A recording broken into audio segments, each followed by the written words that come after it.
नमस्कार दोस्तों। तो आज हम चर्चा करने वाले हैं भारत सरकार के दूरसंचार मंत्रालय के द्वारा लॉन्च किए गए संचार साथी ऐप पर। क्या है संचार साथी ऐप, क्यों चर्चा में आगे आई, सरकार संचार साथी ऐप को क्यों लेकर आ रही है, विपक्ष इसका विरोध क्यों कर रहा है और हम नागरिकों के लिए ये ऐप क्यों आवश्यक है, और इस ऐप से हम नागरिकों के लिए या 120 करोड़ मोबाइल यूजर्स के लिए क्या फ़ायदा है या फिर क्या नुकसान है। इन सब एक एक पहलू पे हम अच्छे से चर्चा करेंगे। आप सभी से मेरा विनम्र अनुरोध है कि आप वीडियो को देखें और अच्छा लगे तो अपने दोस्तों के साथ शेयर भी ज़रूर करें। धन्यवाद।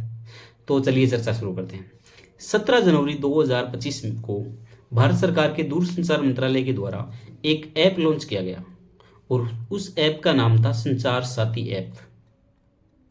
इस ऐप को लॉन्च करने के पीछे उद्देश्य सरकार के क्या थे? तो सरकार का ये कहना है, भारत में बढ़ते साइबर क्राइम, फर्जी फ्रॉड केस, ये सब चीज़ें हो रही है, या फर्जी जो IMEI नंबर है के आधार पे मोबाइल लॉन्च हो रहे हैं, इन सब चीज़ों को देखते हुए भारत सरकार जो साइबर क्राइम है उसके रोकथाम करने के लिए ये संचार साथी ऐप लेके आई है। तो अब आपका सवाल ये हो सकता है कि सर ये ऐप तो 17 जनवरी 2025 को ही आ गया था, तो आज 11-12 महीने बाद में इस पे चर्चा क्यों?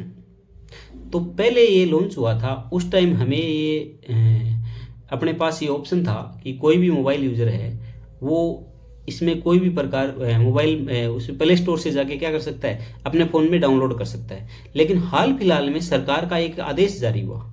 आदेश किसके नाम? जो भारत की टेलीकॉम कंपनी है, लगभग 90 टेलीकॉम कंपनियों के पास सरकार के दूरसंचार विभाग का एक सर्कुलेट जाता है, जिसके तहत उनको आदेश दिया जाता है कि आप क्या करो, अब से जो भी मोबाइल बनाओ, नए जो मोबाइल बना रहे हो, उनमें ये जो संचार साथी ऐप है ये कंपलसरी अनिवार्य रूप से प्री इंस्टॉल करके ही दो यूज़र को, कि यदि जो मोबाइल उपभोक्ता हैं उनको अब जो नया मोबाइल खरीदेंगे तो उनमें पहले से कौन सा ऐप होगा? संचार साथी ऐप होगा।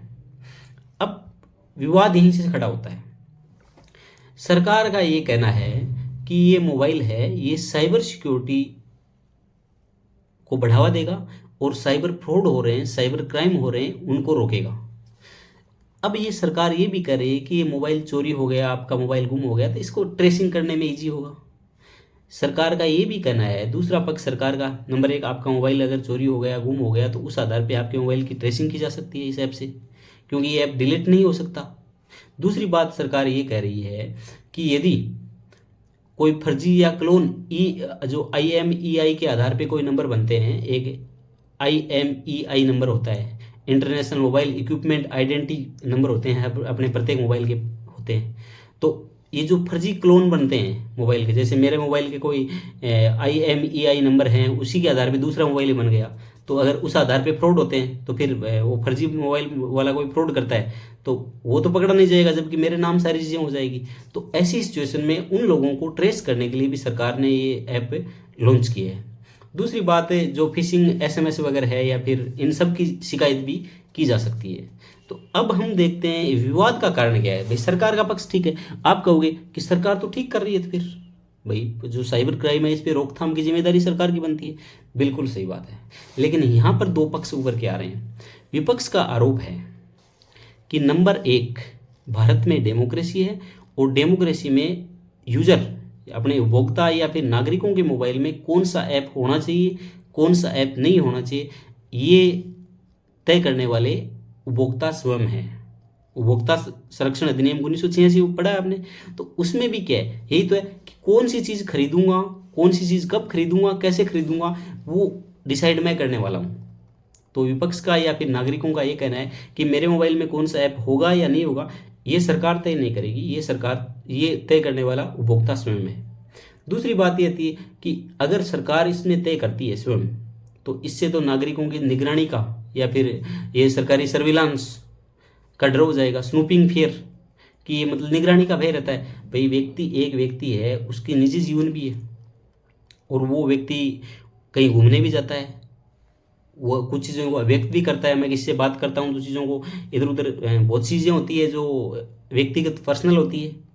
व्यक्ति किसी से संवाद करता है तो व्यक्ति की स्वास्थ्य संबंधी जानकारी है वो भी इधर उधर आदमी सर्कुलेट करता है। तो बहुत सी व्यक्ति के निजी जीवन से जुड़ी हुई जानकारी है जो इधर उधर आदमी अपने जो निजी जीवन में यूज करता है।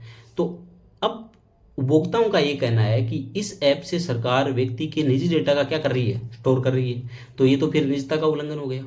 अब निजता का उल्लंघन हो गया तो हम ये चलेंगे कि किस प्रकार ये संचार साथी ऐप है जो पॉलिटिकल साइंस के इश्यू से हमारे भारत के संविधान से जुड़ गए हैं।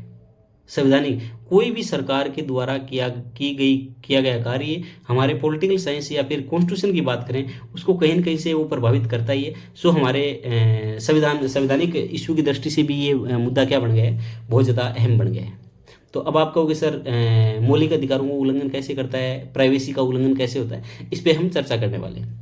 सबसे पहले फिर दूसरी बात बोलते हैं कि यूजर की सहमति होना जरूरी है भाई, कि हम मेरे मोबाइल में कौन सा ऐप होगा या नहीं होगा, ये यूजर की सहमति है। आज मैं देख रहा था तो अभी जो कांग्रेस के सांसद हैं शशि थरूर, वो ये बोल रहे थे कि भारत में लोकतंत्र है और लोकतंत्र होने के नाते किसी भी मोबाइल उपभोक्ता के जो यूज़र है, मोबाइल यूज़र है, उसके मोबाइल में ये प्री इंस्टॉलेशन का ऑप्शन नहीं होना चाहिए, जबकि ये तय करने का अधिकार उपभोक्ता को होना चाहिए कि कौन सा ऐप मेरे मोबाइल में होना चाहिए।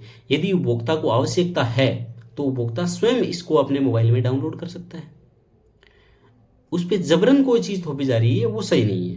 तो भाई उनका एक पक्ष ये भी सही है, भाई सरकार प्री इंस्टॉलेशन करने वाला ऑप्शन क्यों कर रही है। अब यही सरकार का एक ऑप्शन ये है। नंबर एक, मैंने बताया कि सरकार साइबर क्राइम व फ्रॉड वगैरह इनको रोकने की बात कर रही है। दूसरी बात, सरकार के जो दूरसंचार मंत्रालय हैं, मंत्रालय के जो प्रमुख हैं ज्योतिरादित्य सिंधिया जी ने एक बात कही है कि ये वेब है, ये वॉलंटरी है, ये स्वैच्छिक है। यदि कोई उपभोक्ता इस ऐप को डिलीट करना चाहिए तो डिलीट भी कर सकता है बाद में, जबकि विपक्ष का ये आरोप है कि ये ऐप डिलीट होता ही नहीं है। तो ये यहाँ पर क्या विवाद का मुद्दा बन गया है, जबकि सरकार का कहना है कि ये फ्रॉड को कम करेगा, साइबर सिक्योरिटी को कम करेगा और ये मोबाइल में आएगा, लेकिन यदि उपभोक्ता चाहे तो इसको डिलीट भी कर सकता है। तो ये चीज़ ठीक है। तो फिर अगर डिलीट कर सकता है तो फिर हो सकता है उसको आप डाउनलोड करने का, जैसे कि पिछले 11 महीने से चल रहा था, तो डाउनलोड करने का ये ऑप्शन देते, क्योंकि इस ऐप ने पिछले 11 महीने में भारत में लगभग 7.5 लाख जो फ़ोन चोरी हुए या गुम हो गए उनको वापस ढूंढने में कामयाबी पाई है इस ऐप की मदद से।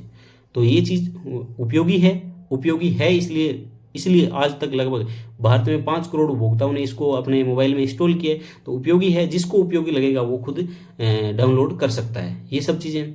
अब हम बात करते हैं कि अब ये प्राइवेसी से कैसे जुड़ जाता है। तो आपने दोस्तों 2017 में सुप्रीम कोर्ट के सामने एक केस आया था, पुट्टास्वामी वर्सेज इंडिया का केस था। और वो पुट्टास्वामी थे, ये रिटायर्ड जज थे, इनका कोई केस आया था।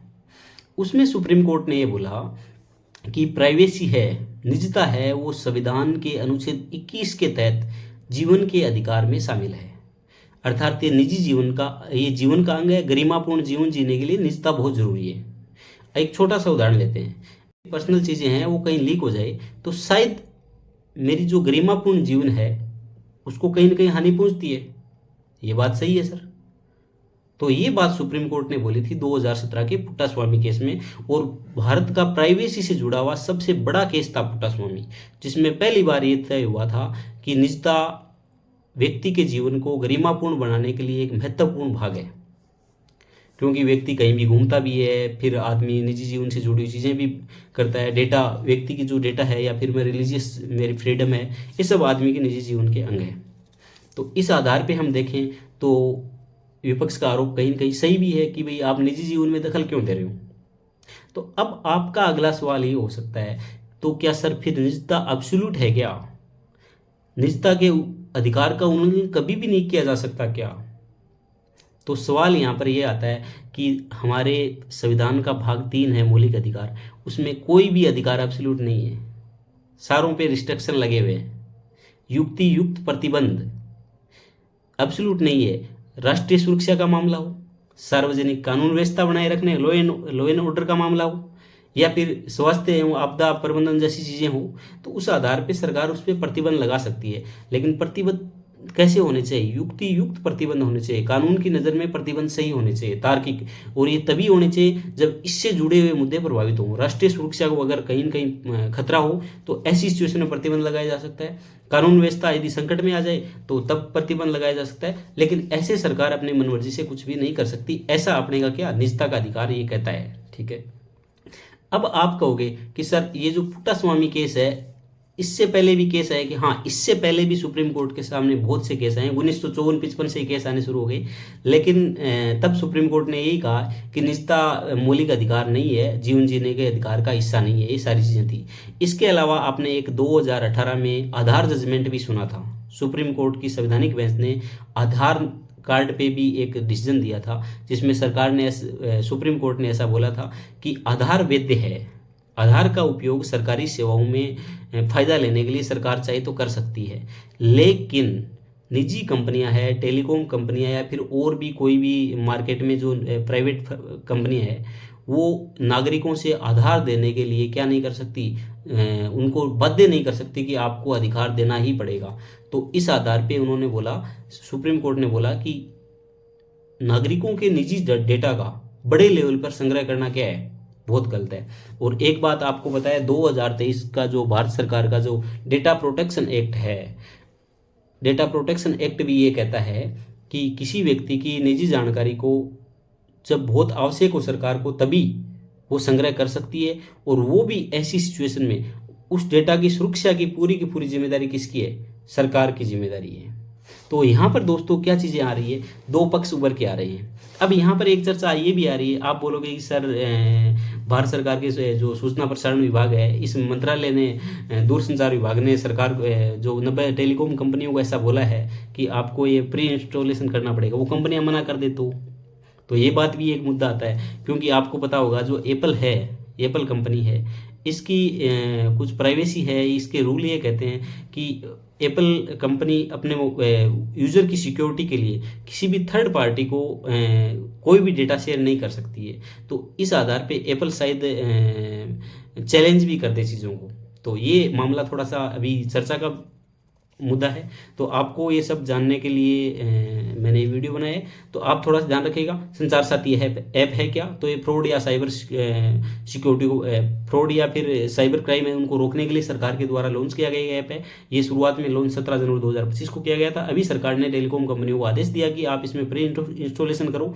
इस वजह से चर्चा में आ गया, विपक्ष या नागरिकों के द्वारा विरोध किया जा रहा है कि यदि हमें आवश्यकता होगी तो हम अपने खुद स्वयं डाउनलोड कर लेंगे। जैसे कि पिछले 12 महीने में, 11 महीने में 5 करोड़ लोगों के द्वारा ये डाउनलोड भी किया गया है, और ये उपयोगी होगा तो ये सारी चीज़ें हो जाएगी।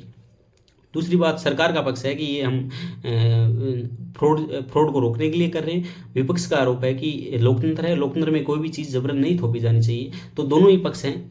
राष्ट्रीय सुरक्षा की बात है, देश में बढ़ते फ्रॉड या साइबर क्राइम की बात है, तो वहाँ पर सरकार का पक्ष भी ठीक है, लेकिन सरकार को भी नागरिकों के हित को ध्यान में रखते हुए इसमें निर्णय लेना चाहिए। आगे देखते हैं इस मुद्दे पे क्या होता है। लेकिन अभी अपने लिए जरूरी कैसे है कि अपने संविधान के अनुसार अनुच्छेद जो 21 है, ये निजता का अधिकार के तहत जीवन, जो निजता का अधिकार है, राइट टू प्राइवेसी है, वो राइट टू लाइफ के में इंक्लूड किया गया। पुट्टास्वामी केस 2017 का है, मैंने आपको बताया, और आधार से जुड़ा हुआ केस 2018 का, ये भी बता दिया।